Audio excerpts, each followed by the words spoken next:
ఇప్పుడు కొత్త సెషన్ మళ్ళీ ప్రారంభమవుతుంది, కొత్త బ్యాచ్. వీళ్ళు జనవరి సంక్రాంతి లోపల రిజిస్టర్స్ చేసుకోవచ్చు. ఇక్కడ వింటున్న వాళ్ళు, ఆన్లైన్లో వింటున్న వాళ్ళు కూడా తెలుసుకుని learnagita.orgలోకి వెళ్ళి ఋషి విద్యాభ్యాసం ఋషిపీఠం తరపున ఎడ్యుకేషనల్ వింగ్ ఒకటి ఉందండి.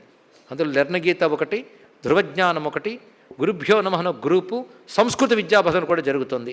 వీటిల్లో వేట్లేనని చేరవచ్చు. ఇప్పుడు లెర్నగీతకి మళ్ళీ ఓపెనింగ్ మొదలైంది, అంటే అకాడమిక్ ఇయర్ మొదలవుతున్నది కాబట్టి దానిలో మీరు చేరవచ్చు. ఇది అమెరికా కేంద్రంగా ప్రపంచంలో అన్ని వైపులా జరుగుతున్నది. ఇది కూడా తృప్తిగా చెప్పదగ్గ అంశము. ఇందులో తెలుగు, ఇంగ్లీష్ రెండిట్లోనూ ఉన్నాయి.